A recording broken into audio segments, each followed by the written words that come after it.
In the year 1149 CE, in the desert lands of Ajmer, a child was born to King Someshvara of the Chauhan dynasty. The child's name was Prithviraj. Even as a boy, people noticed something unusual about him. He was sharp, quick to learn, and fearless. Legends say he could remember entire lessons after hearing them only once, and his teachers often said he was destined for greatness. Prithviraj also loved archery and horse riding. He would spend hours practicing, and soon his arrows never missed their mark. The people of Ajmer believed the young prince was blessed by the gods themselves. When Prithviraj was still very young, his father passed away.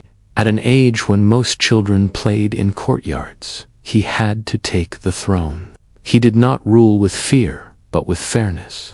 He listened to the needs of his people, ensured justice, and gave protection to all who lived under his banner. The people adored him. To them, Prithviraj was not just a ruler, but a guardian. As Prithviraj grew older, his bravery became legendary. One story tells us how he could hit a target simply by hearing its sound. This rare skill, called Shab Bedi Ban, meant he could strike even without sight. His court poet and closest friend, Chand Bardai, often sang ballads of his valor.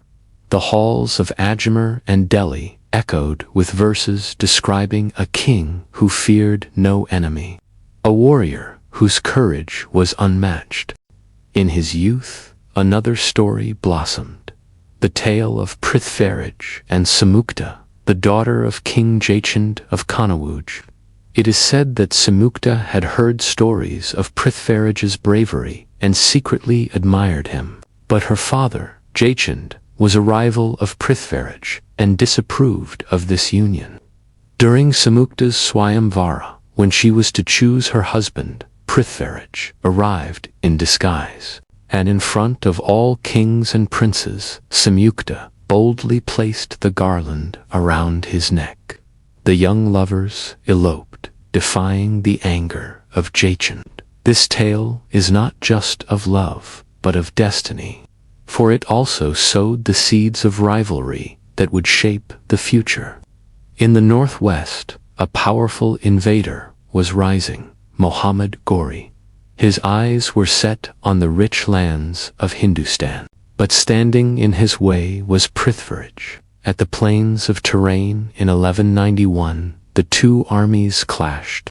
Dust rose into the skies, swords flashed like lightning, and war cries shook the earth. Prithviraj fought with unmatched skill. His cavalry and archers rained destruction on Ghori's men. In the chaos, Ghori himself was injured and forced to retreat. Victory belonged to Prithviraj. The land celebrated, songs were sung, and the king was hailed as the protector of Bharat. But history is never only victory. The next year, in 1192, Ghori returned with a massive army much larger and better prepared. Once again, the plains of Terrain became a battlefield.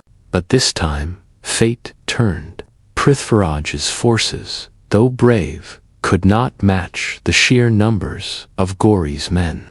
The battle raged fiercely, but by the end, Prithviraj was captured. The Lion of Ajmer and Delhi had fallen into the hands of his enemy. The land wept. For the first time, fear spread in the hearts of the people who had always felt safe under his rule. After the Great Battle of Terrain in 1192, when the dust of war finally settled, the unthinkable had happened. Prithviraj Chauhan, the fearless lion of Delhi and Ajmer, was captured, bound in chains, his armor torn, yet his head held high.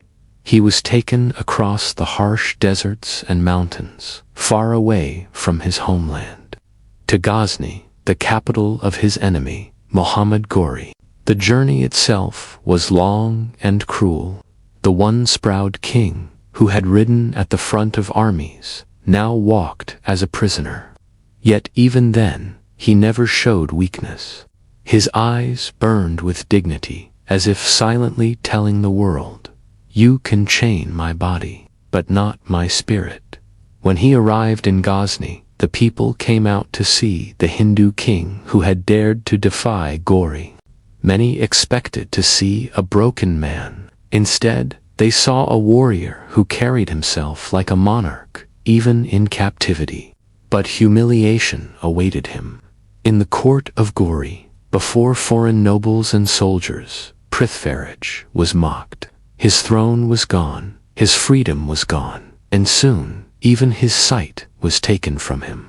Yes, they say Gauri ordered that Prithviraj's eyes be burned and blinded, so he could never again see the world he once ruled. Darkness fell upon him forever. Yet, within that darkness, a fire still burned.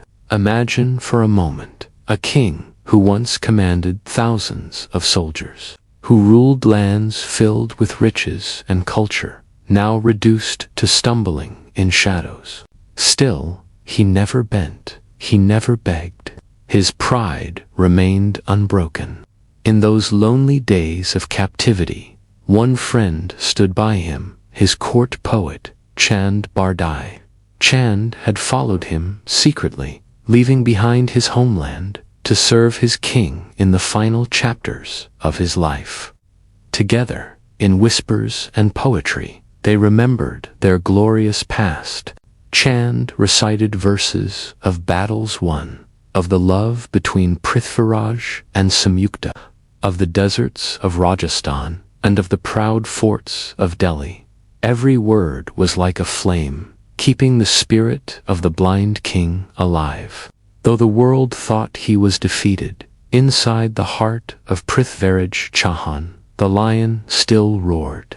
He was waiting for the right moment, when his courage would strike one last time, and that moment was soon to come. Gauri, proud of his victory, once mocked Prithviraj, asking if he could still shoot an arrow while blind. Chand Bardai the poet then whispered verses to his king, guiding him with the rhythm of sound.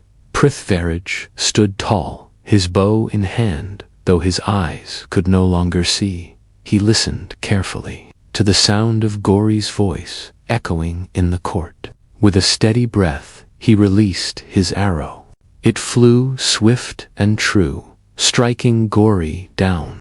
The hall fell silent. In that moment, even in defeat, Prithviraj had the final word. His courage shone brighter than the chains that bound him. The story of Prithviraj Chauhan does not end in sorrow. For even though he was captured, blinded, and far from home, his name lived on. Generations sang of his bravery, his honor, and his undying spirit.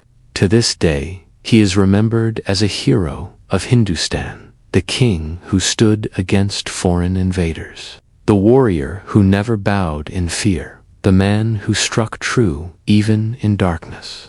And so, when the desert winds blow across the ruins of old forts in Rajasthan, it is said his spirit still rides proudly, reminding us that honor never dies. Prithviraj Chauhan, the warrior, the lover, the legend.